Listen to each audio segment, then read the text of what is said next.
तुम्हाला माहित आहे का, शिवाजी महाराज भगवा रंगच ध्वज म्हणून का वापरत होते? भगवा ध्वज हिंदुत्वाची आन बान शानचं प्रतीक मानले जाते।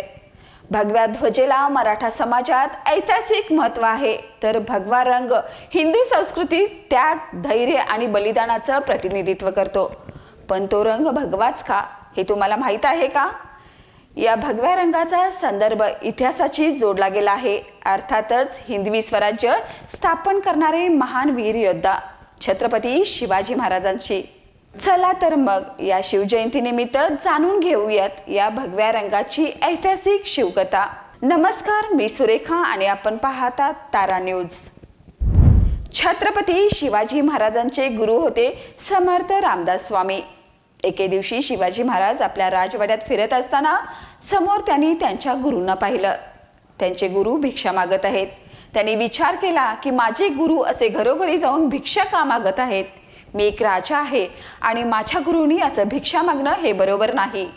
त्यानंतर शिवाजी महाराजांनी आपल्या सहाय्यक बालाजीला बोलावून घेतलं आणि त्याला सांगितलं, हे पत्र नेऊन गुरूंच्या चरणी ठेव। तेव्हा त्या बालाजीने ते पत्र नेऊन रामदास गुरुजींच्या चरणी ठेवलं। रामदासांनी बालाजीने दिलेले पत्र वाचले आणि हसू लागले। दुसऱ्या दिवशी रामदासजी छत्रपती शिवाजी महाराजांच्या राजवाड्यावर गेले आणि म्हणाले, या पत्रात शिवाजीने लिहिलं आहे की मी माझं राज्य तुमच्या चरणावर ठेवतो। तुम्ही माझ्या राज्याबाबतीत आणि माझ्या बाबतीत जो काही निर्णय घ्याल तो मला मान्य असेल। यावर समर्थ रामदासजी शिवाजी महाराजांना म्हणाले, जर आज तुम्ही तुमचं राज्यपद सोडलं आणि मला दिलं तर मग तुम्ही काय करणार? यावर छत्रपती शिवाजी महाराज म्हणाले, तुम्ही माझे गुरु आहात, तुम्ही जे बोलाल तेच मी करीन। मला तुमच्या जवळ राहून तुमची सेवा करायची आहे आणि तुम्ही जे सांगाल मला तेवढंच करायचं आहे। त्यावर रामदासजीने शिवाजी महाराजांना आपल्या जवळ असलेलं दुसरं भिक्षापत्र दिलं। त्यानंतर शिवाजी महाराज आणि रामदासजी हे दोघे भिक्षा मागायला निघून गेले। त्यावेळी लोक भिक्षुकांना घरात असेल तेच देत होते, पण आता जेव्हा भिक्षुक घरी येतात तेव्हा लोक घरातील उरलं सुरलं अन्न आणि शिळपक्क अन्न भिक्षुकांना देतात। पण पूर्वी तसं होत नव्हतं। पूर्वीची लोक भिक्षुकांना घरातील धान्य नाहीतर त्यांना जेवण करण्यासाठी लागणारे साहित्य देत होते आणि भिक्षुक त्यातून स्वतः जेवण शिजवून खात होते।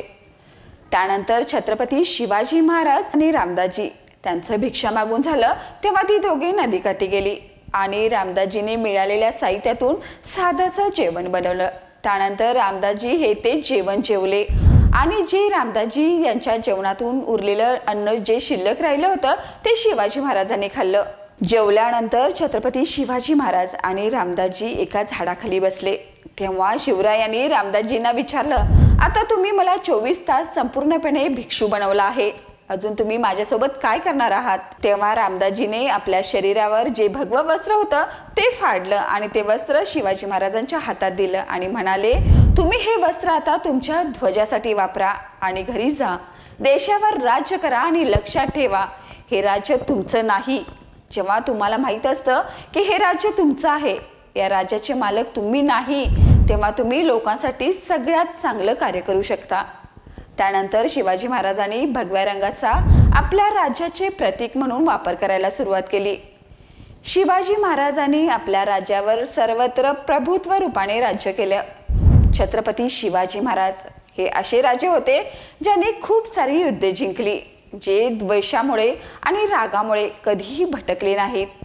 त्यामुळे शिवाजी महाराज सर्वत्र खूप मानले जातात, ज्यांची प्रेरणा लोक आजही घेत आहेत। तर आज आपण जाणून घेतलं छत्रपती शिवाजी महाराजांची एक वेगळी अनोखी स्टोरी। अशाच वेगवेगळ्या स्टोरीसाठी आजच आमच्या चॅनलला लाईक करा आणि सबस्क्राईब करा।